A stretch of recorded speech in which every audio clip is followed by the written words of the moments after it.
Gone Astray by Anton Pavlovich Chekhov. A country village wrapped in the darkness of night. 1 o'clock strikes from the belfry. Two lawyers called Kozyavkin and leave both in the best of spirits and a little unsteady on their legs, come out of the wood and turn towards the cottages. "Well, thank God we've arrived," says Kozyavkin, drawing a deep breath. "Tramping 4 miles from the station in our condition is a feat. I am fearfully done up, and as a luck would have it not a fly to be seen. Petya, my dear fellow, I feel like dying if I am not in bed in 5 minutes." "In bed, don't you think it, my boy? First, well, have supper and a glass of red wine, and then you can go to bed, Verochka, and I will wake you up." "Oh, my dear fellow, it's a fine thing to be married. You don't understand it, you cold-hearted wretch. I shall be home in a minute, worn out and exhausted. A loving wife will welcome me, give me some tea and something to eat, and repay me for my hard work and my love with such a fond and loving look out of her darling black eyes, that I shall forget how tired I am, and forget the burglary and the law courts and the appeal division. It's glorious.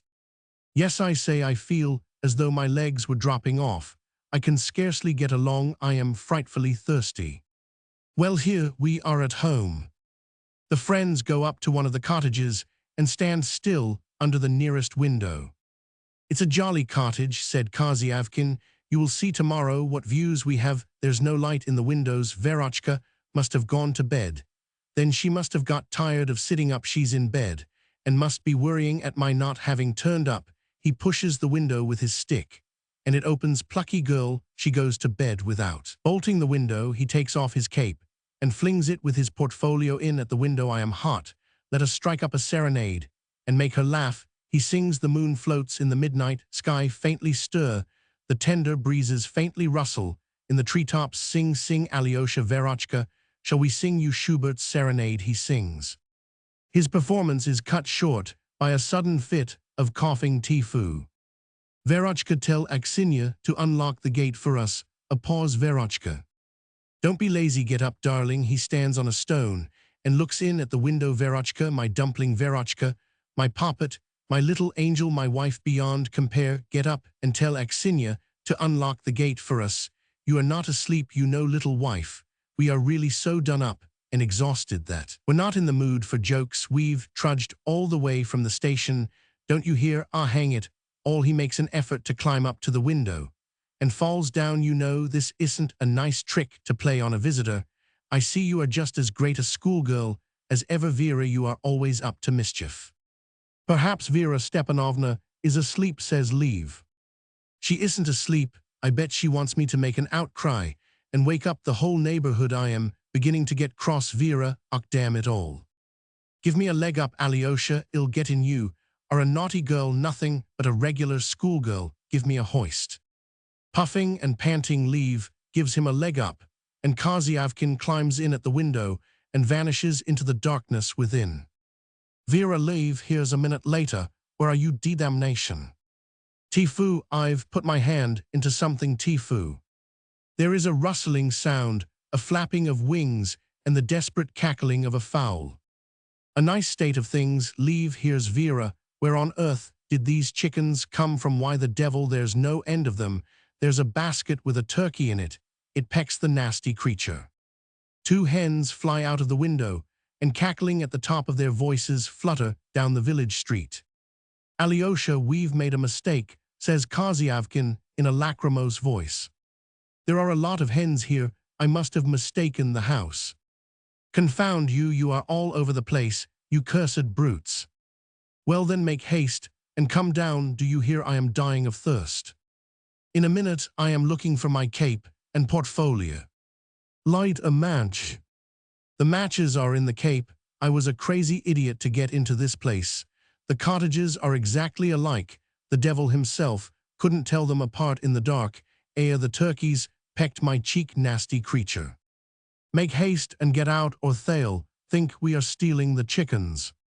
In a minute I can't find my cape anywhere. There are lots of old rags here, and I can't tell where the cape is. Throw me a match." "I haven't any." "We are in a hole, I must say. What am I to do? I can't go without my cape and my portfolio. I must find them." I can't understand a man's not knowing his own cottage, says Leave, indignantly drunken beast. If I'd known I was in for this sort of thing, I would never have come with you. I should have been at home and fast asleep by now. And a nice fix I am in here. I am fearfully done up and thirsty, and my head is going round. In a minute, you won't expire. A big cock flies crowing over Leave's head. Leave heaves a deep sigh, and with a hopeless gesture sits down on a stone. He is beset with a burning thirst. His eyes are closing. His head drops forward. 5 minutes past 10:20, and Kazyavkin is still busy among the hens. Petya, will you be long? A minute. I found the portfolio, but I have lost it again. Leave lays his head on his fists and closes his eyes. The cackling of the fowls grows louder and louder. The inhabitants of the empty cottage fly out of the window and flutter round in circles. He fancies like owls over his head. His ears ring with their cackle. He is overwhelmed with terror. The beast, he thinks, he invited me to stay, promising me wine and junket, and then he makes me walk from the station and listen to these hens. In the midst of his indignation, his chin sinks into his collar. He lays his head on his portfolio and gradually subsides. Weariness gets the upper hand, and he begins to doze. I've found the portfolio, he hears Kazyavkin cry triumphantly. I shall find the cape in a minute, and then off we go. Then through his sleep, he hears the barking of dogs. First one dog barks, then a second and a third, and the barking of the dogs blends with the cackling of the fowls into a sort of savage music. Someone comes up to Leave and asks him something. Then he hears someone climb over his head into the window. Then a knocking and a shouting. A woman in a red apron stands beside him with a lantern in her hand and asks him something. You've no right to say so, he hears Kazyavkin's voice. I am a lawyer, a bachelor of laws. Kazyavkin has my visiting card. What do I want with your card, says someone in a husky bass. You've disturbed all my fowls. You've smashed the eggs. Look what you've done. The turkey poults were to have come out today or tomorrow, and you've smashed them. What's the use of your giving me your card, sir? How dare you interfere with me? No, I won't have it. I am thirsty, thinks Leave, trying to open his eyes, and he feels somebody climb down from the window over his head. My name is Kazyavkin. I have a cottage here. Everyone knows me. We don't know anyone called Kazyavkin. What are you saying? Call the elder. He knows me.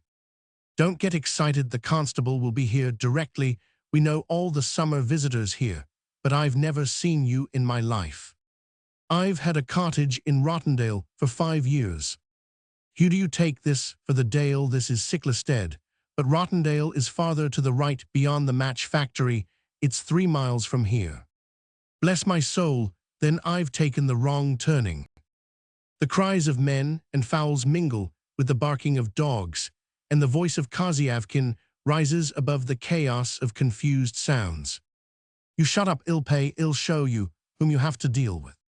Little by little the voices die down. Leave feels himself being shaken by the shoulder.